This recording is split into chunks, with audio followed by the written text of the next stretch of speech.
এতেকাবকারী ছাড়া, যে আমি 5 বেজর রাত্র সারা রাত্র অস্থিরতার ভিতরে কাটাইছি, 21, 23, 25, 27, 29, যে 5 রাত্র আমি অস্থিরতার ভিতরে কাটাইছি। যদি জিজ্ঞাসা করছে তুমি এত অস্থির কেন, বলছে আজকে রাত্রে লাইলাতুল কদর হইতে পারে, যদি না পাইলাম তো 83 হাত ছাড়া হলো, আর যদি পাইলাম তো 83 বৎসর হাত লাগলো। বলেন এই অস্থিরতা নিয়ে কয়জন কাটাইছে?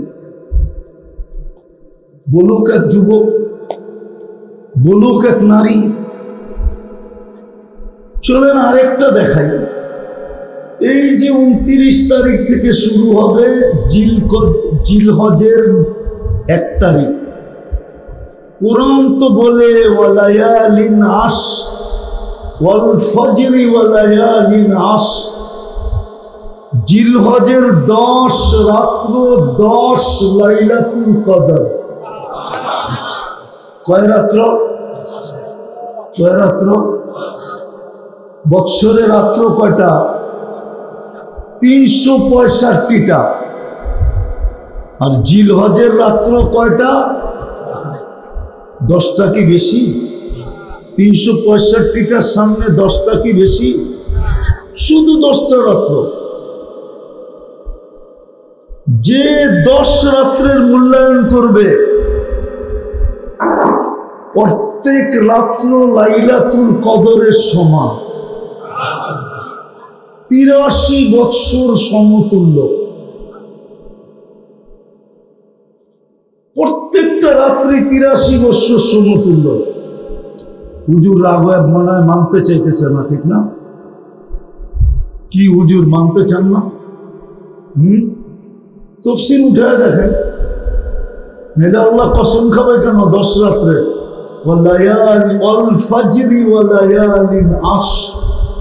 আল্লাহ বলেন 10 রাত্রের কসম।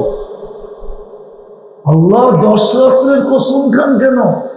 বলছে এক একটা রাত্র লাইলাতুল কদরের সমান।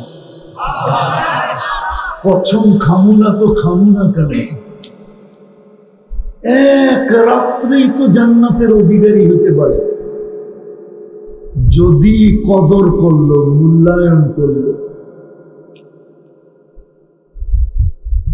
আর এক একটা দিন 10 রাত্র তো শুনলাম, এক একটা দিন 1 বৎসরের ইবাদতের সমান।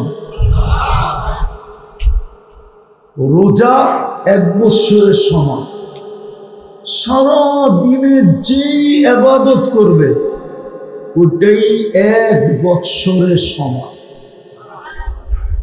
1 টাকা দিল মানুষের টানা 1 বৎসর 1 টাকা দিতে থাকে,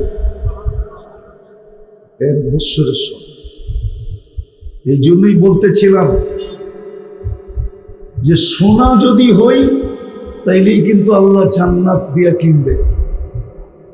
আর সোনা হওয়ার জন্য দরকার আল্লাহর রহমতের ছোঁয়া। আর যখনই রহমতের ছোঁয়া লাগবে তখনই আমি কদর করতে পারবো, মূল্যায়ন করতে পারবো, নাইলে জীবনটা কেটে যাবে। এটার গতি রোধ করা যাবে না, এটাকে পাওয়ার ব্যাংকে ভরে রাখা যাবে না, এটার গতি রোধ করা যাবে না। এটা নিজের গতিতে কাটতে থাকবে, নিজের গতিতে শেষ হইতে থাকবে। জীবন আমার হইলেও এটার গতির উপরে কন্ট্রোল আপনার আমার নাই। জীবন আমার, একটু ভালো মতে বোঝেন, এটার গতির উপরে কারো কন্ট্রোল নাই। দেহটা আমার, কিন্তু এটার কোনো অঙ্গের উপরে আমার কন্ট্রোল নাই। যদি থাকতো তাহলে চেয়ারম্যান সাহেবের দাড়ি কোনোদিন পাকতে দিত না। জিজ্ঞেস করে, এখনো তো বসা আছে, জিজ্ঞেস করে। দাড়ি কোনোদিন পাকতে দিতেন না, আর কোমরটাকেও কোনোদিন ঝুঁকতে দিতেন না। মনে হয় এখনো মাঝে মাঝে চেয়ারে বসে নামাজ পড়ে। জিজ্ঞেস করেন। তাইলে কোনোদিন কোমর ঝুঁকতে দিতেন না, দাড়ি চুল কোনোদিন পাকতে দিতেন না, যুবক কোনোদিন বৃদ্ধ হতো না। দাঁত একবার পড়ছে আবার উঠছে, আরেকবার পড়বে আর কোনোদিন উঠবে না, এই অবস্থা কেউ হতে দিত না। বোঝা গেল দেহটা আমার হইলো, এটার কন্ট্রোল আমার হাতে না। যেমন জীবনটার কন্ট্রোল আমার হাতে না, এই দেহটার কন্ট্রোলও আমার হাতে না। এটা যিনি দিছেন ওনার হাতে কন্ট্রোল। জীবনটা যিনি দিছেন গতির কন্ট্রোল ওনার হাতে। বিদায় চলে যেতে হবে, আপনাকে আমাকে সোনা বানায় নিয়ে যেতে হবে, সোনা। হায় হায়, এই জন্যই তো সোনা বানানোর জন্যই তো দুইটা রত্ন দিছিলেন, দুটা পরশ পাথর দিছিলেন, দুটা পরশ পাথর ছোঁয়া দিতে থেকেও সোনা হতে থাকবে। দুটা পরশ পাথর আমাদেরকে দিছিলেন, দুটোটাই জন্মসূত্রে দিছিলেন। একটা হলো মুসলমানের ঘরে জন্মসূত্রে জন্ম, জন্মসূত্রে মুসলমানের ঘরে জন্ম, এটা ইসলাম পরশ পাথর। ওলামা একমত হবে যে নিজের জীবনে ইসলামের ছোঁয়া লাগাইছে ও সোনা হবে, এতে কোনো সন্দেহ নেই। ও সোনা হবে, এতে কোনো, যদি সন্দেহ থাকতো তো আল্লাহ ঘোষণা দিতেন কেন, ওয়ালা তামুতুন্না ইল্লা ওয়া আনতুম মুসলিমুন। তুমি মরবে কিন্তু সোনা হইয়া মরো। সোনা কি কখন হব? ও বলছে মুসলমান হয়ে মরো। মুসলমান হয়ে মরাই মানে তুমি সোনা হয়ে মরবে। মুসলমান ইসলাম এটা পরশ পাথর ছিল। দ্বিতীয় পরশ পাথর, এর চেয়ে দামি পরশ পাথর, সেটা হলো উম্মতে মুহাম্মদী বানাইছে। কি উম্মতে? এটা মনে হয় পরশ পাথর মানেন না, ঠিক না? হ্যাঁ মানেন? তাহলে আমি বুখারীর থেকে দেখাইতেছি, বুখারী শরীফ থেকে। যদি এটা পরশ পাথর না হইতো তাহলে ইমাম বুখারী কেন লিখতেন? উনি তো কবরে 3 প্রশ্নের পক্ষে না। ইমাম বুখারী রহমতুল্লাহ আলাইহি কবরে 3 প্রশ্নের পক্ষে না। শুধু উনি একা না, ইমাম মুসলিম উনিও কবরে 3 প্রশ্নের পক্ষে না। উনি বলেন কবরে একটা প্রশ্ন হবে। কয়টা? কয়টা? আর পরিষ্কার লেখছেন, এই জন্য কবর দেওয়ার পরে যখন আত্মীয় স্বজন ফিরতে শুরু করে কবর দিয়া, তো মুর্দা আত্মীয় স্বজনের পায়ের আওয়াজ শুনতে পায় যে রাইখা চলে যাইতেছে। তখনই 2 ফেরেশতা আসে, আয়েশা বসায় জিজ্ঞাসা করে, মা কুনতা তাকুলু ফি হাদার রাজুলি মুহাম্মাদিন।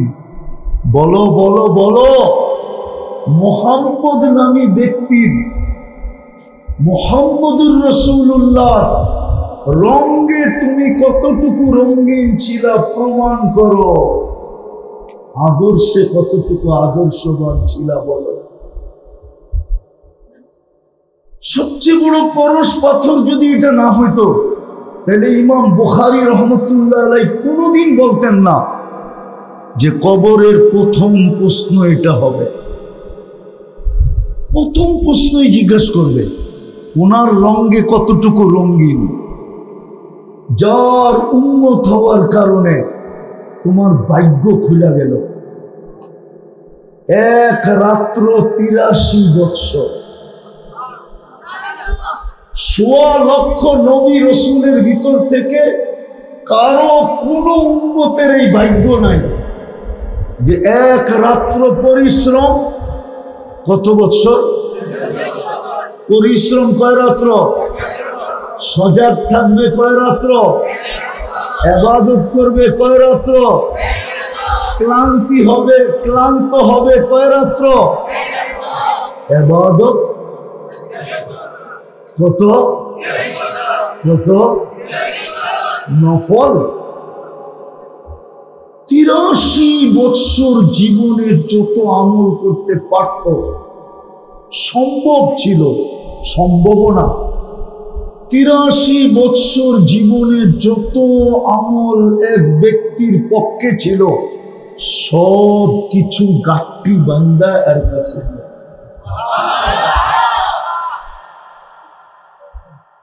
উম্মতে মুহাম্মদী হওয়ার কারণে এটা ছিল পরশ পাথর। কিন্তু আফসোস, ইসলাম কতটুকু ছোঁয়া লাগাইলাম ইসলামের ছোঁয়া যদি লাগাইতো তাহলে আমার সমাজের চিত্র এরকম হতো না, যুবকদের চুলের স্টাইল এরকম হতো না, কাপড় চোপড় এরকম হতো না, আমার সমাজের মা বোনদের চাল চলন এরকম হতো না, আমাদেরও জীবন এরকম হতো না। তাইলে আমরা আল্লাহর চোখে চোখেই থাকতাম। যদি ইসলামের ছোঁয়াই লাগতো তাহলে আল্লাহর চোখে চোখে আমরা থাকতাম। প্রমাণ দিতেছি আমি, ছোট বাচ্চাকে গ্রাম দেশের মা বাবা চোখে চোখে রাখে, ঠিক না? এখন তো পাওয়া যায় না, আগে পাওয়া যেত। চেয়ারম্যান সাহেব আমার লোকে একমত হবে, কোমরের ভিতরে ঘুঙরু লাগায় দিত, ঘুঙরু, যে দিক দিয়ে যাইতো বাঁচতে থাকতো। মার কান খাড়া থাকতো, যে পানির দিকে যাইতেছে না তো, পুষ্কুনিতে যাইতেছে না তো, খাল বিলে পড়তেছে না তো, রোডে গাডে নাইমা যাইতেছে না তো, সদা সর্বদা চোখে চোখে রাখতো। আমাদের গায়ে যদি ইসলামের ছোঁয়া থাকতো, রব্বে কাবার কসম, আল্লাহ আমাদেরকে চোখে চোখে রাখতেন। প্রমাণ দিতেছি, আওয়াজ না, প্রমাণ দিতেছি, চোখে চোখে রাখার প্রমাণ দিতেছি। এই জন্যই তো একজনের জন্য ফেরেশতা পাঠায়া দিছেন।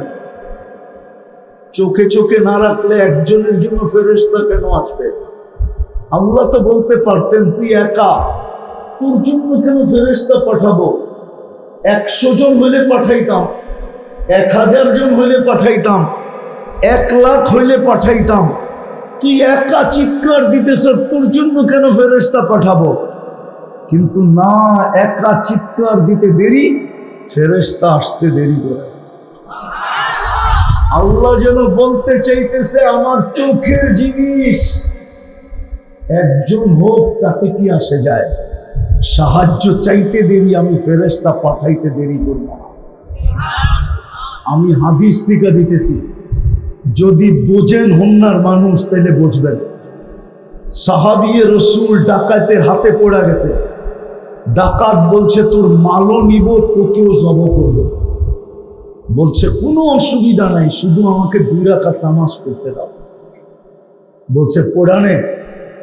তো সেজদায় যায় যখন চিৎকার দিছে ইয়া মুগিস মুগিসনি, প্রথম চিৎকারে সমস্ত আকাশের ভিতরে ফেরেশতাদের ছুটাছুটি শুরু হয়ে গেছে। আর ফেরেশতা চিৎকার দিতেছিল আল্লাহ, বিপদগ্রস্তের আওয়াজ, হুকুম দিতে দেরি, আমরা ঝাঁপায়া পড়তে দেরি করব না। তো চতুর্থ আকাশ থেকে আল্লাহ একজনকে নির্বাচিত করছে। দ্বিতীয়বার যখন আওয়াজ দিছে ইয়া মুগিস আগিসনি কইরা, তো 4 আকাশ সে অতিক্রম করে ফেলছে। তৃতীয় আওয়াজ যখন দিছে, তো মাথার কাছে আইসা দাঁড়ায়া দুশ্মনকে, ডাকাতকে জাহান্নামে পৌঁছে গেছে। ওরা আমাদেরকে জিজ্ঞেস করেন, হায়াতুস সাহাবায় পুরো কাহিনী আছে। যখন সালাম ফিরায়া 2 রাকাতের পরে সালাম ফিরায়া তাকাইছে, তো সুদর্শন যুবক মুস্কি মুস্কি হাসতেছিল, চেহারা দিয়ে যেন চাঁদের চেয়েও বেশি আলো ছিটকায় পড়তেছিল, আর হাতে খোলা তরবারি ছিল। জিজ্ঞাসা করছে তুমি কে? বলছে আশ্চর্যের বিষয় তো। হাসি দিয়া জিজ্ঞাসা করছে আশ্চর্যের বিষয় তো, তুমি ডাইকা আনলা, তুমি জিজ্ঞাসা করতেছো তুমি কে? তুমি তো আমাকে ডাইকা আনলা। বসে কোত্থেকে তোমাকে ডাইকা আনলাম? কেন সেজদায় তুমি বলো না ইয়া মুগিস আমিস? তোমার দ্বিতীয় ডাকে তো আমি চতুর্থ আকাশ থেকে চতুর্থ আকাশ ক্রস করছি তোমার দ্বিতীয় ডাকে। তৃতীয় ডাকে তো আমি তোমার পাশে এসে দুশ্মনকে জাহান্নামে পৌঁছায় দিছি। বলছে এই বিশেষত্ব কি আমার? বলছে না, তোমার মতো নামাজ যে কিয়ামতের সকাল পর্যন্ত উপহার দিবে, আমি ওর জন্য কিয়ামতের সকাল পর্যন্ত বেঁচে থাকি। রব্বে কাবার কসম, ইসলামের পরশ পাথরের যতদিন ছোঁয়া লাগতেছিল আর আমরা মূল্যায়ন করতেছিলাম, ততদিন আমরা আল্লাহর চোখে চোখে ছিলাম। আজকে 60 লক্ষ ফিলিস্তিনি, মনে হয় চোখে আর ওদের পানি নাই। আর কত কাঁদবে? 18টা মাস কাঁদতে কাঁদতে আমার তো মনে হয় এখন আমার চোখে পানি নাই। মনে হয় 2 দিন পরে রক্ত বাহির হবে। 60 লক্ষ ফিলিস্তিনি, অথচ যারা বন্ধুর ভাষায় কথা বলে, বন্ধুর কি? আপনাদেরকে আমার জীবনের একটা কাহিনী শুনে, জানি না দেশটা চিনেন কিনা আপনারা। আজ থেকে 12-13 বছর আগে হবে, আমি মাদাগাস্কার গেছিলাম। মাদাগাস্কার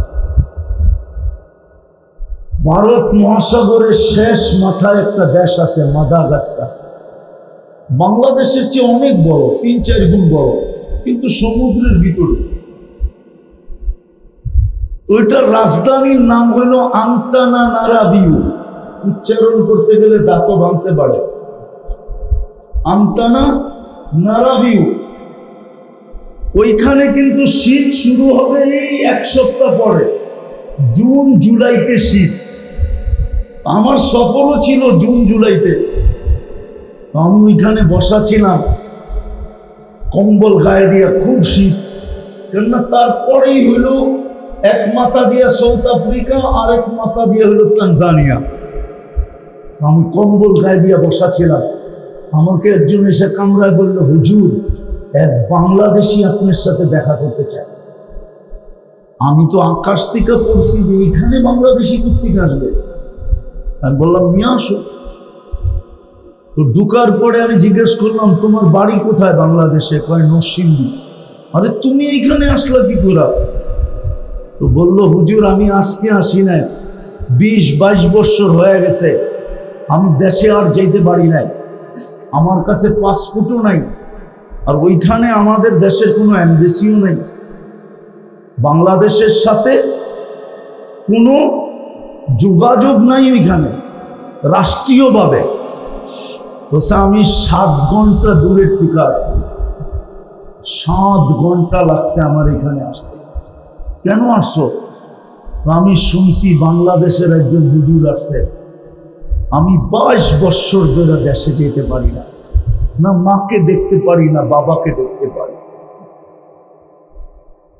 মাকেও দেখতে পারি না, বাবাকেও দেখতে পারি না, ভাইকেও দেখতে পারি না, বোনকেও দেখতে পারি না। যখন শুনছি আমার বাসাবাসী একজন লোক আসছে, আমি আর নিজেকে ধরে রাখতে পারি না।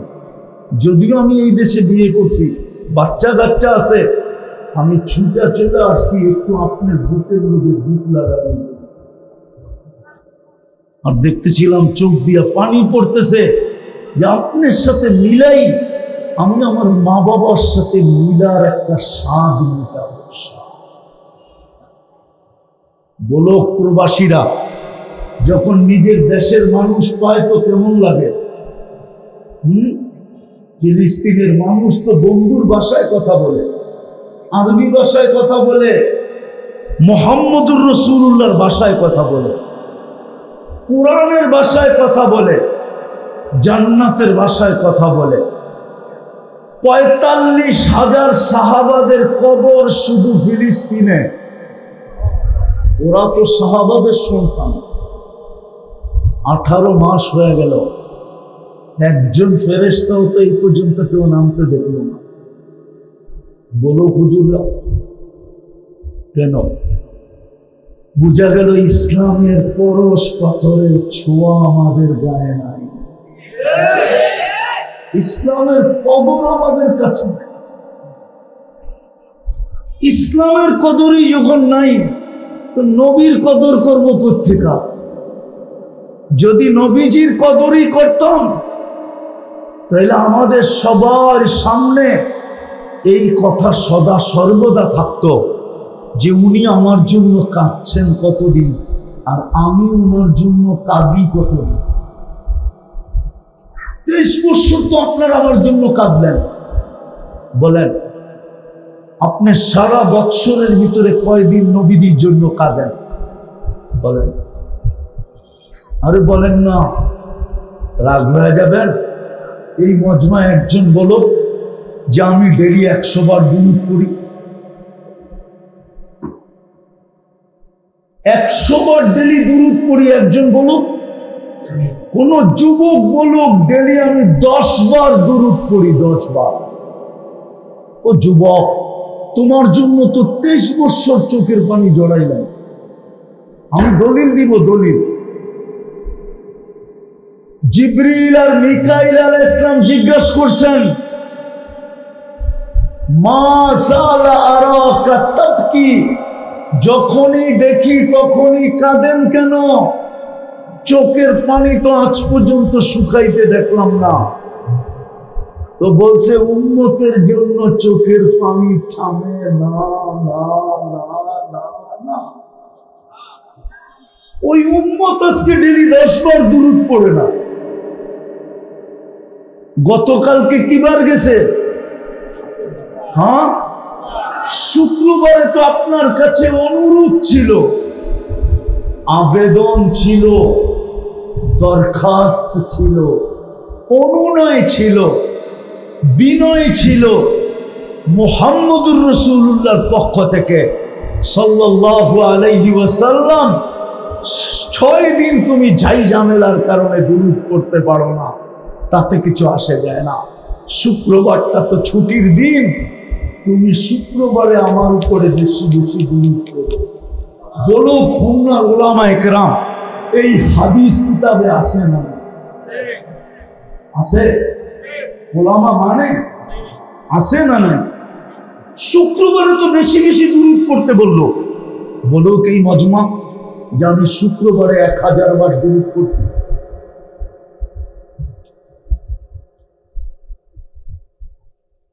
এক 1000 বার দুরূদ পড়ছি। বলুক তোলাবারা 500 বার পড়ছে, এখানে মাদ্রাসার ছেলে আছে, ওরা হাত উঠায় বলুক যে আমরা 500 বার পড়ছি। কেউ তো পড়ি নাই। দ্বিতীয় পরশ পাথর ছিল মুহাম্মদুর রাসূলুল্লাহ সাল্লাল্লাহু আলাইহি ওয়াসাল্লাম। ইসলামের ছোঁয়া আমাদের ভিতরে নাই। হায় হায়, দুনিয়ায় আপনি দামি, আমার কোনো আলোচনা, দুনিয়ায় আপনি দামি এটা আমার কোনো বিষয় না। দুনিয়ায় আপনি দামি হতে পারেন, একক ব্যক্তিত্বের মালিকও হতে পারেন। যেমন দুনিয়ায় সবচেয়ে বড় ধনীও আছে, 1 নম্বরের ধনী। দুনিয়ায় 1 নম্বর সুন্দরীও আছে, যাকে বিশ্ব সুন্দরী বলে। দুনিয়ায় একক স্থানের লোক আছে, আমি মানি, আমার এটা বিষয় না। দুনিয়ায় আপনি কত বড় দামি আমার বিষয় না। আমার বিষয় হলো ইসলামের ছোঁয়ায় আপনি শোনা কিনা, আমার বিষয় হলো এটা। নবীর আদর্শের ছোঁয়ায় আপনি আর আমি শোনা কিনা। যতক্ষণ পর্যন্ত রহমতের ছোঁয়া না লাগবে তো আমি আমাকে মূল্যায়ন করতে শিখব না। আর যদি মূল্যায়ন না করলাম, কদর না করলাম, তাহলে পরশ পাথর থাকবে। যেমন আজকে আমরা জন্মসূত্রে মুসলমানের ঘরে, পরশ পাথর কিন্তু আমাদের হাতের ছোঁয়ায়। চলেন আমার জীবনের একটা কাহিনী আপনাদেরকে শোনাই। আমি ক্যামরুন গেছি 6 বার। কয়বার? ওয়ার্ল্ড কাপ ফুটবল খেলে ক্যামেরুনের টিমও আছে। আমি ওই দেশে 6 বার গেছি, 6 বার। ওই দেশে একটা এলাকা আছে 250 কিলোমিটারের জঙ্গল, ওইখানে সব দেড়াইটা লোক বাস করে। কি জন্মগতভাবেই এতটুকু ওরা বাস করে, এরকম মার পেটের থেকে যেই পোশাকে আসে ওই পোশাকেই কবরে যায়।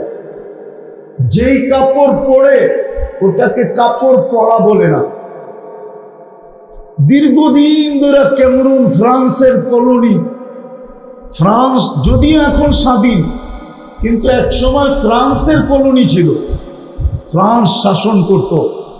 এখনো টোটাল স্বাধীন হইল সব ফ্রান্সের হাতে। তো ফ্রান্স ওদেরকে সভ্য বানাইতে চাইতেছেন এখনো, কিন্তু ওদেরকে কোনোদিন সভ্য বানাইতে পারে নাই। কেন? ওরা জমিনে বাস করে না, ওরা জঙ্গলে মাচান বানায় থাকে। মাচান, মাচান চিনেন? কি টং বানায় থাকে, টং। ওদেরকে সারাদিন সভ্য বানানোর জন্য বড় বড় প্রজেক্টরে দেখায় যে কেমনে সভ্য হইতে হবে। তোরা সন্ধ্যা হইলে প্রজেক্টর কাইটা পুইটা ওদের সাথে ছোট ছোট এরকম দাও থাকে ধারালো, তার মার কাইটা পুইটা সব ছিটতি স্নান করে আবার চলে যায়। ফ্রান্স কালকে আবার এটাকে ঠিক করে লাগায়। লাস্ট বার যখন আমি গেছি ক্যামেরুনে, তো আমাদের ইজতেমায় আসছিল 150 লোকের মতো, ওই দেড়াইটা। এখন চেয়ারম্যান সাহেবকে প্রশ্ন করব, দেড়াইটা মানুষ জুব্বা পরা, আবার দাড়িও, আবার মাথায় পাগড়িও, আবার উঠছে লম্বা একটা মেসওয়াকও। কেমন দেখা যায়? আর একটু ভাবেন না, দাড়ি জুব্বা ওগুলো একসাথে লাইন ধরে হাঁটে। তো ফ্রান্সিসি সাংবাদিক আমার ইন্টারভিউ নিছিল, জানি না ওটা জীবনে কোনোদিনও ছাড়বে কিনা। আমাকে জিজ্ঞেস করতেছে, বৎসরের পর বৎসর, শত শত বৎসর হলো আমরা একটাকেও সভ্য বানাইতে পারলাম না, তোরা এগুলাকে সভ্য বানাইলি কি করে? এই যে 150 লাইন ধরে হাঁটতেছে। আমি বলতেছিলাম, শোনো, আমাদের কাছে একটা পরশ পাথর আছে, পরশ পাথর। ও বলে পরশ পাথর আবার কি? আমি ওরে বুঝাইলাম, যেটা ছোঁয়া লাগলে লোহা সোনা হয়ে যায়। ও বলে এরকম কোন পাথরই দুনিয়াতে নেই, থাকলে তো কোনো না কোনো মিউজিয়ামে থাকতো। বিজ্ঞান মঙ্গলে যেতে পারে, তো এরকম পাথর নিয়ে আসতো বাহির করে। আমি বললাম, পাথর নাই, এটা আমিও জানি, কিন্তু এটা আমাদের দেশের প্রবাদ বাক্য। তুই 2 মিনিটের জন্য মাইনা নে, এরকম একটা পাথর আছে। মাইনা নিলাম। আমি বলি, আমাদের কাছে একটা পরশ পাথর আছে, যেটার ছোঁয়া লাগলে অসহ্য সহ্য হয়ে যায়। বলছে, সেই পাথরটা কি? আমি বললাম, সেটা হলো লা ইলাহা ইল্লাল্লাহ মুহাম্মাদুর রাসূলুল্লাহ। এই পাথরের ছোঁয়া যার গায়ে লাগে, হয় হয় হয় হয় হয়, কল্লা আনতে গেলেও কল্লা দিয়ে আসে। উমর রাদিয়াল্লাহু তাআলা আনতে গেছিলেন না জান্নাত, নিয়ে আসছেন না দিয়ে আসছেন? আরে নিয়ে আসছেন না দিয়ে আসছেন? সাহাবী রাসূল বলতেছে, ইয়া রাসূলুল্লাহ,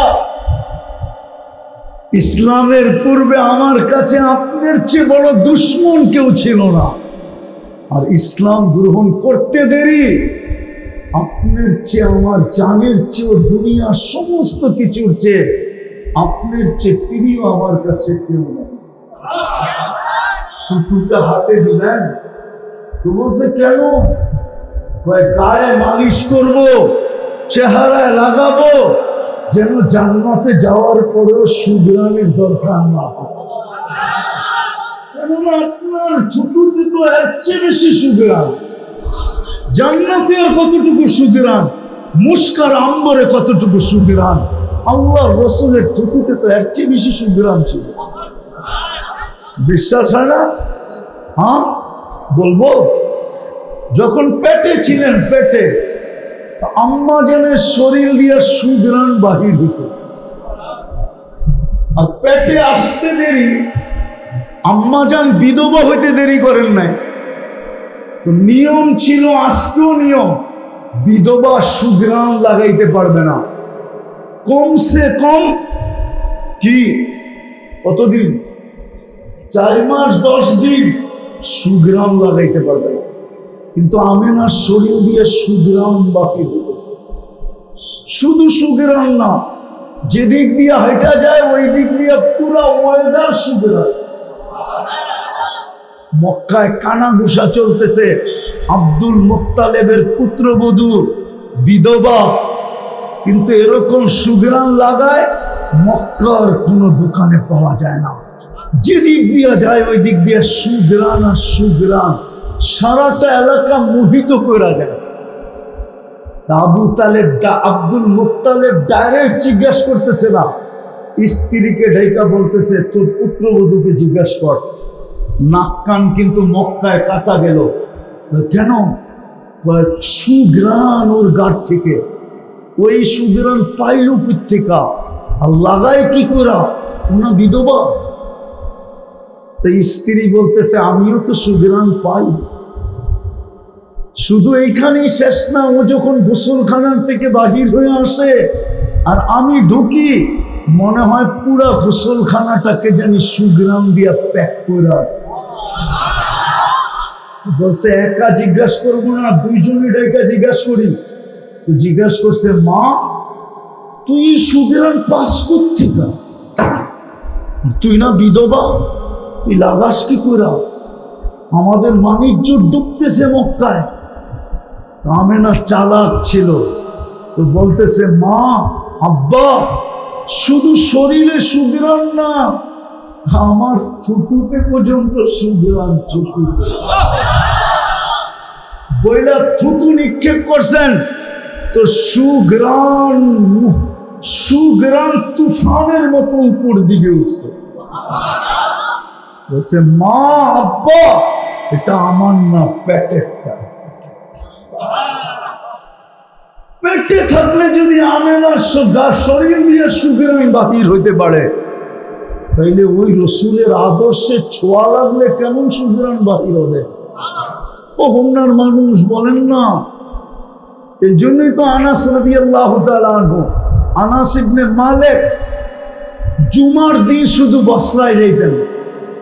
আর যখন বসরায় ঢুকতেন তো সারা বসরাবাসী জানতো যে আনাস ঢুকে গেছে। বলতেন কি করে জানতো? মাইকের যুগ তো ছিল না, মাইকিং করতো কে? বলে মাইকিং করতে হতো না। আনাস যখন বসরার গেট দিয়ে ঢুকতো তো সুঘ্রাণে পুরা বসরার ওয়েদার মোহিত হতো। সবাই একদিন জিজ্ঞাসা করছে আনাস এই সুঘ্রাণ কই পাও? তুমি ঢুকতে দেরি, আমরা খবর পাইতে দেরি হয় না। বলছে এটা সুঘ্রাণ না, আমি 10 বছর খেদমত করছি আল্লাহ রসুলের। গরমের দিন যখন হইতো তো আমি গায়ের থেকে ঘাম পড়তো, আমি শিশির ভিতরে ওই ঘাম জমা করতাম। এখন জুমার দিন ওই ঘাম আমি শরীরে লাগায় আসি, যেই ঘামের থেকে এই সুঘ্রাণ পড়ায় পুরো বসরার ভিতরে ছড়াইতে থাকে। চলেন এক আশ্চর্যটা শুনবেন। আসেম রহমতুল্লাহ আলাইহি মদিনা মুনাওয়ারার ইমাম ছিলেন, তাবেঈ, উলামা চিনে আসেম রহমতুল্লাহ আলাইহি। উনি যখন কেরাত পড়তেন মাগরিব এশায় ফজরে, তো ওনার মুখ থেকে যে সুঘ্রাণ বাহির হইতো পুরো মসজিদে নববী ছাইরা চতুর্দিকে মনে হইতো সুঘ্রাণের ঢেউ খেলতেছে। একদিন সবাই জিজ্ঞাসা করছে আসেন তুমি বয়ান করলে, কেরাত করলে, এত সুঘ্রাণ কোত্থেকে? খাও কি তুমি? হাসতে হাসতে বলছিলেন, বলে কিচ্ছু খাই না, সুঘ্রাণ লাগাই না। শুনবে কাহিনী? এক রাত্রে আল্লাহর রসুল স্বপ্নে আসছিলেন আবু বকর আর ওমর রাদিয়াল্লাহু তাআলা আনহুমাকে নিয়া, আর বলছিলেন আসেন তোমার কেরাত বড় সুন্দর, একটু পড়া শোনাও না। তো আমি বলছিলাম আমি তো আপনার পায়ের কাছে দাঁড়াই কোরআন পড়ি, ডেলি নামাজ পড়াই, আবার আপনাকে শোনাবো। বলছে একটু শোনাও। বলে আমি স্বপ্নে কোরআন শুনাইছি। শোনানো যখন শেষ, আল্লাহর রাসূল বলছে জিহ্বা বাহির করো। তো আমি জিহ্বা বাহির করছি। স্বপ্নের ভিতরে লোয়াব মোবারক, মুখের লালা বলেন থুতু বলেন, আমার পুরা জিহ্বায় লাগায় দিছে। ওই দিন থেকে আমি মুখ খুলতে দেরি, সুগ্রাম তুফানের মতো বাহির হতে দেরি। ও উম্মতে মুহাম্মাদি, এত বড় পরশ পাথর দিল, 23 বছর চোখের পানি শুকাইলেন না। মৃত্যু লগ্নে কাঁদতে কাঁদতে দুনিয়া থেকে চলে গেলেন। আর ওই কান্না আমাদের জন্যই ছিল। এখনো কবরে কাঁদতেছেন আমাদের জন্য। জানি না হন্যার মানুষের দিল ভিতরে দিল আছে না পাথর আছে। আবুল সামরকান্দি রহমতুল্লাহ আলাইহি লেখছেন, কবর থেকে কিয়ামতের দিন যখন উঠবেন, ওয়াহুয়া ইয়াবকি ওয়া ইয়াকুল, কাঁদতে কাঁদতে উঠবেন আর বলতে বলতে উঠবেন, জিবরিল আমার উম্মত কোথায়? ময়দান তো চতুর্দিকেই খালি, আমার উম্মত কোথায়? যে কবর থেকে কাঁদতে কাঁদতে উঠবেন আমাদের জন্য, যে কিয়ামতের মাঠে শুধু দৌড়াবেন, চিৎকার দিবেন উম্মতের জন্য। আমি শেষ জায়গায় চলে আসছি উম্মতের জন্য চিৎকার দিবেন। আজকে তো আমি আমার সমাজ বলতেছি, আমার সমাজে একটা পদ পাওয়ার জন্য মানুষ জান দিতে রাজি, নিতে রাজি। চাই সেটা ইউনিয়ন পরিষদের চেয়ারও। রাগ হয় না, বুঝানোর জন্য বলতেছি। আমি তো দেখতেছি আমার সমাজে জন্মলগ্ন থেকে দেখতেছি ইউনিয়ন পরিষদের একটা চেয়ার পাওয়ার জন্য মরতে রাজি, মারতে রাজি। হ্যাঁ, বাচ্চাকে এতিম করতে রাজি, স্ত্রীকে বিধবা করতে রাজি, রক্তের পণ্যা পাওয়া দিতে রাজি, নিজের তাজা রক্ত ঢাইলা দিতে রাজি। অথচ কিয়ামতের দিন তো আপনার আমার নবী মাকামে মাহমুদ পাবে। কুরআনও তো বলে ফাতাহাজ্জাদ বিহি নাফিলাতাল লাক আসা আইয়াবআসাকা রাব্বুকা মাকামান মাহমুদা। আযানের পরেও তো আপনারা বলেন আতিহি মাকামান মাহমুদা, ওই মাকামে মাহমুদের মতো চেয়ার পাবেন। উলামা প্রমাণ করুক আল্লাহর রাসূল 1 সেকেন্ডের জন্য বসবেন? বসবেন কেন? আল্লাহ বলবে কেন বসবেন না? বলছে 3 জায়গায় যে দৌড়াবে ও বসবে কি করে? আমি তো 3 জায়গায় উম্মতের জন্য ছুটবো। হাউজে কাউসারে ছুটবো পিপাসিত উম্মতকে নিজের হাতে পানি পান করানোর জন্য। মিজানে ছুটবো, পাল্লা না ঝুঁকলে হাত উঠায় ঝুঁকায় দিব। পুলসেরাতে ছুটবো, পার না হইতে পারলে দুরুদের কাঠি মাথায় দিয়ে পার করায়। আমি তো উম্মতের কাণ্ডারি হয়ে দৌড়াইতে থাকবো। দুনিয়া বলবে নাফসি নাফসি, আমি বলবো উম্মতি উম্মতি উম্মতি উম্মতি। আমি ওই দিন হাসানকেও ভুলে যাব, হুসাইনকেও ভুলে যাব, আলীকেও ভুলে যাব, ফাতেমাকেও ভুলে যাব, আমার ফ্যামিলিও ভুলে যাব, আমার চাচাকেও ভুলে যাব, আমার দাদাকেও ভুলে যাব, আমার মাকেও ভুলে যাব, আমার বাবাকেও ভুলে যাব।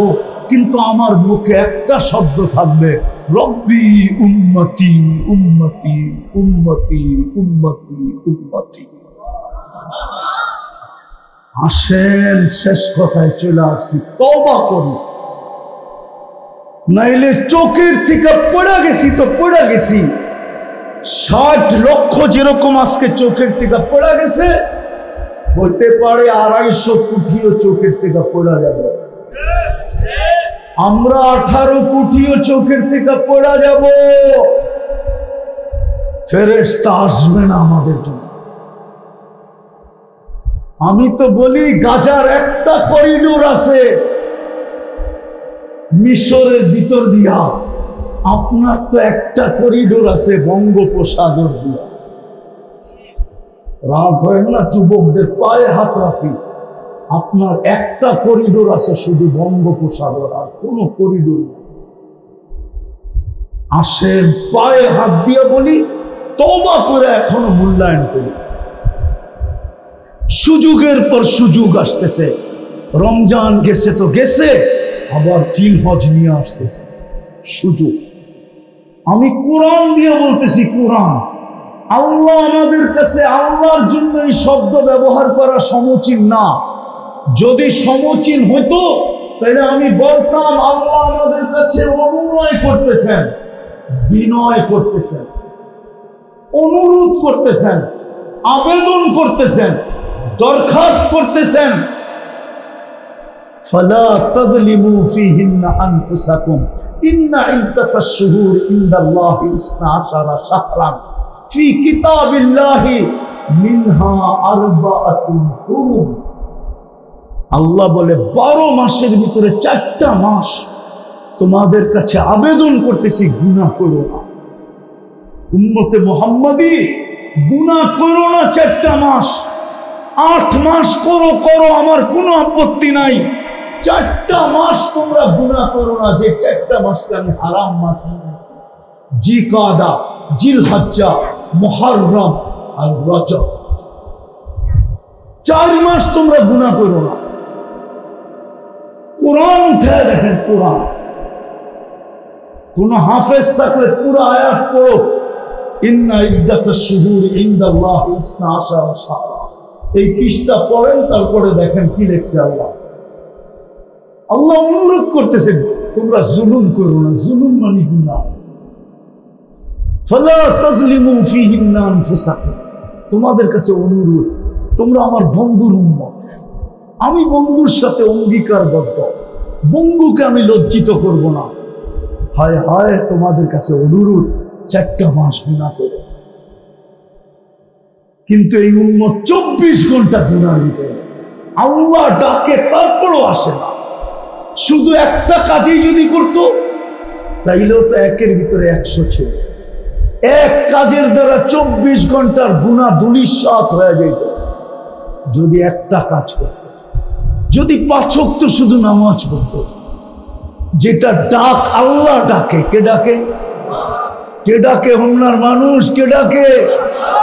শুধু আল্লাহ ডাকে, সাথে সাথে তো রহমানও ডাকে, রহিমও ডাকে, মালিকও ডাকে, কুদ্দুসও ডাকে, সালামও ডাকে, মুমিনও ডাকে, মুহাইমিনও ডাকে, আজিজও ডাকে, জব্বারও ডাকে, মুতাকাব্বিরুল খালিকুল বারিকুল মুসাব্বিরুল গফফারুল কহ্হার ওয়াহাবুর রাসাকুল ফাত্তাহুল আলিমুল কাবিদুল বাসিতুল খাফিদুর রাফিউল মুইজ্জুল মুদিল্লুস সামিউল বাসীরুল হাকামুল আদলুল লতীফুল খবীরুল হালিমুল আযীমুল গফুরুশ শাকুরুল আলিয়ুল কবীরুল হাফিজুল মুকিতুল হাসিবুল জলিলুল করিমুল রকিবুল মুজিবুল ওয়াসি আল হাকিমুল ওয়াদুদুল মজিদুল বাঈতুল শহীদুল আকবুল ওয়াকিলুল কবিয়ুল মতিনুল ওয়ালিদুল হামিদুল মুসি আল মুগদি আল মুঈদ আল মুহয়ি আল মুমীত আল হাইয়্যু আল কাইয়্যুম আল ওয়াজিদ আল মাজিদ আল ওয়াহিদ আল আহাদ আল সামাদ আল কাদির আল মুক্তাদির আল মুকদ্দম আল মুআখ্খার আল আউয়াল ওয়াল আখির আল যাহির ওয়াল বাতিন আল ওয়ালি আল মুতাওয়ালি আল বাররু তাওয়াব আল মুনতাকিম আল আফু আল রাউফ মালিক আল মুলক যাল জালাল ওয়াল ইকরাম আল মুকসিত ওয়াল জামি ওয়াল গনি ওয়াল মুগনি আল মানি আল দার আল নাফি আল নূর আল হাদি আল বদি ওয়াল বাকি আল ওয়ারিস ওয়াল রশিদ আস সাবুর জাল্লে জালালু 99 পদের মালিক আল্লাহ ডাকে। তারপরও 90% মসজিদে আসেন। আপনি চোখে চোখে থাকেন কি করে? আপনার জন্য ফেরেশতা আসে কি করে? আপনার দোয়া কবুল হয় কি করে? তারপরও তো 24 ঘন্টা সার্ভিস দিতেছেন, সেবা দিতেছেন, বিনা পয়সায় দিতেছেন। হোমনার মানুষ যদি শুধু অক্সিজেন কিনতে হইতো, পানির দামে 30 টাকা লিটার যদি অক্সিজেন কিনতে হইতো, এই প্রত্যেককে ডেলি 16,500 টাকা অক্সিজেনের বিল দিতে হতো। আমরা ডেলি 550 লিটার অক্সিজেন নেই পার হেড। প্রত্যেক ব্যক্তি, নারী পুরুষ, এমনকি বাচ্চা বৃদ্ধ, সবাই আমরা ডেলি 550 লিটার অক্সিজেন। 30 দিয়া গুণ দিয়া দেখেন কয় টাকা বিল হয়। তারপরও তো 24 ঘন্টা আমাদেরকে। হোমনার মানুষ বেশি দূরে যেতে হবে না, হোমনার পরেই বাঞ্ছারামপুর, ঠিক না? বাংলাদেশের প্রথম সারির শিল্পপতি, যমুনা গ্রুপের মালিক করুণা লগ্নে বলছিলেন, আমাকে স্বাভাবিক শ্বাস নিতে দাও। ও ডাক্তাররা, আমি তোমাদের নামে আমার এন্টার যমুনা কোম্পানি লেখা দিব। স্বাভাবিক শ্বাসের যদি এই দাম হয়, বলো যুবক, তুমি ডেলি কতবার এই স্বাভাবিক শ্বাস নিচ্ছ? ও তো বলছিল আমাকে একটু স্বাভাবিক শ্বাস নিতে দাও, এন্টার কোম্পানি লেখা দিব, পেপারে আছে, মিডিয়া এখনো লেখা আছে, এখনো মুছে না ওইটা মিডিয়ার থেকে। দৈনিক পত্রিকায় 2020-এ উঠছে, সে চিৎকার দিয়া বলছিল আমাকে একটু স্বাভাবিক শ্বাস নিতে দে, আমি এন্টার কোম্পানি তোকে লেখা দিব। বলেন, আপনাকে সেবা ডেলি কে দেয়? ওই আল্লাহ ডেলি 5 বার, 90% আসে, তারপরও তো সেবা দিয়া দিতেছে। ফেরেশতা পাঠায় তো পাঠাই। চলেন আজকে তওবা করি, তওবা। প্রদীপ কার কখন নিভা যাবে জানি না। আজকেও হোমনায় সূর্য ডুবতে ডুবতে বলতে বলতে ডুবছে, চিৎকার দিতে দিতে ডুবছে, যদিও আমাদের কানে আওয়াজ আসে না। সূর্য বলতে বলতে ডুবছে, লান আউদ ফি হায়াতিকা আবাদা। হোমনার মানুষ হইতে পারে আর কোনদিন তুমি আমাকে কাল সকালে উঠতে দেখবে না, না, না, না। রাতের ভিতরেই তুমি মাটির পেটে চলে যাবে। দুনিয়ায় হাজারো জায়গা, শত জায়গা তো আমার চোখে দেখা আছে যে রাত আল্লাহ মাটির সাথে মিশায় আছে। আপনাদের হোমনায় আর কত হাজার কত লাখ ভোটার, আরে বলেন না 1 কোটি ভোটার? কি রাগ হয়ে গেলেন? কয় কোটি ভোটার? কত? পুরা হোমনা থানায় 1 লক্ষ ভোটার, ঠিক না? এরকম জায়গা আমার চোখে দেখা আছে যেখানে 1 লক্ষ না 12 লক্ষ লোক এক রাত্রে মাটিতে মিশে গেছে। কওমে লূত 1 রাত্রে মাটিতে মিশে গেছে, এখনো দুনিয়া রাখা আছে। চলেন আজকে তওবা করি, তওবা করবেন? মনের থেকে না ঠোঁটের থেকে? কে কে তওবা করবেন? মাথার উপরে সামিয়ানা নাই কিন্তু মনের থেকে পাক্কা সত্য? তাইলে আল্লাহকে বলে দেন, আল্লাহ তওবা করলাম। নামান এতটুক যদি মনের থেকে বলে থাকতে পারেন, রব্বে মুহাম্মাদের কসম, রব্বে কাবার কসম, আল্লাহর কসম, আপনার অতীত মাফ। আজকের থেকে চলেন ইসলামের পরশ পাথরকে ছোঁয়া। ইসলাম পরশ পাথর, এটার ছোঁয়া নিজের জীবনে লাগাই। উম্মতে মুহাম্মদী হওয়া এটা পরশ পাথর, এটার ছোঁয়া নিজের জীবনে লাগাই। কিছুই যদি না পারি, তাহলে আজকের থেকে অঙ্গীকার করেন যে নামাজ কোনোদিন ছাড়ব না। ওয়াদা পাক্কা? নামান। আর এই যে সামনে 10টা দিন আসতেছে, হোমনার মানুষ, শ্রীপুরের মানুষ, শ্রীপুর না এটা, শ্রীপুরের মানুষ 10টা দিন মূল্যায়ন করেন। 10টা রাত্র জিলহজের 10টা রাত্র 10টা দিন। যুবক, তুমি কি পারবে না যে 10 দিন আমি কোনো গুনাহ করব না? প্রয়োজনীয় নেট ছাড়া। একটা হইলো আমি মেসেজ দেখলাম, আর আরেকটা হলো সারা দিন আমরা যেরকম নেটের ভিতরে ঢুকা পড়া থাকি, ইন্টারনেটে ঢুকা পড়া থাকি। কি থাকো না? হ্যাঁ, পারবা না 10টা দিন যে আমি ইন্টারনেটের ভিতরে 10 দিন ঢুকবো, কিন্তু শুধু কোনো প্রয়োজনীয় মেসেজ দেখার জন্য, যে আমাকে কেউ মেসেজ দিল কিনা, আমাকে কেউ তালাশ করে কিনা, আমার কোনো প্রয়োজনীয় কাগজ আসলো কিনা। এছাড়া আমি এতদিন যে আজে বাজে জিনিসকে দেখতাম, কমসে কম আমি 10টা দিন দেখব না। পারবা? না শুধু ইনশাআল্লাহ শেষ? পাক্কা?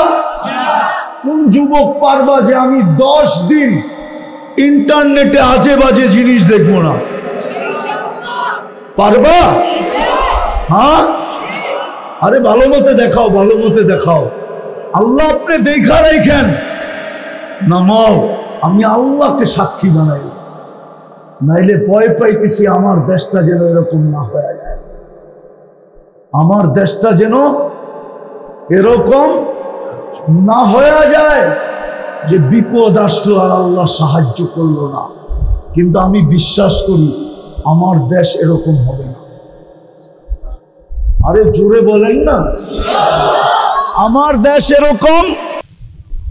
এই মাটিতে ইসলাম ওই সময় আসছে যেই সময় আল্লাহর রসুল হিজরত করেন নাই। ইতিহাস এটাই বলে ওই সময় এই দেশে ইসলাম আসছে 4 সাহাবীর মাধ্যমে। আবু ওয়াক্কাস, ওহাব ইবনে মালিক, কাসেম ইবনে হুযাইফা, উরওয়া ইবনে সাসা, এই 4 সাহাবীর মাধ্যমে বাংলাদেশে ইসলাম আসছে। এইখান থেকে 2 জন চীনে গেছেন, যেই 2 জনের কবর এখনো চীনে চিহ্নিত। আবু ওয়াক্কাস, ওহাব ইবনে মালিক, আর 2 জনের কবর এখনো এই মাটির নিচে লুকায়িত আছে, যেটাকে আমি আধ্যাত্মিক শক্তি বললাম। কাসেম ইবনে হুযাইফা, উরওয়া ইবনে সাসা। বিদায় এই মাটির বৈশিষ্ট্য হলো এই মাটি নিয়ে যে খেলবে, মাটি একদিন না একদিন ওকে কিক মারবেই মারবে। কি মারবে? কিক বোঝেন? কিক কি? লাথি মারবে, লাথি। ওকে আউট করবেই করবে। হয়তো বোল্ড আউট করবে, বোল্ড, নাইলে ক্যাচ আউট করবে, নাইলে রান আউট করবে, আর না হইলে সর্বশেষ আউট, ছক্কা মাইরা বাউন্ডারির বাহিরে করে দিবে। এটা হলো এই মাটির বৈশিষ্ট্য। এই জন্য আমার বিশ্বাস এই মাটি নিয়ে কোনো পরাশক্তি খেলেও পার পাবে না। এটা আমি 103টা দেশ ঘুরে বলতেছি, 103টা দেশ দেখা শেষ আমার। ওই অভিজ্ঞতার আলোকে আমি বলতেছি এই দেশের মাটির নিচে একটা আধ্যাত্মিক শক্তি আছে। এই দেশে কোনো দিন বিপর্যয় হবে না। না, আরে বলেন না, না, না, ইনশাআল্লাহ না। আল্লাহ আমাদেরকে আমল করার তৌফিক দান করেন। ওমা আলাইনা ইল্লাল বালাগ।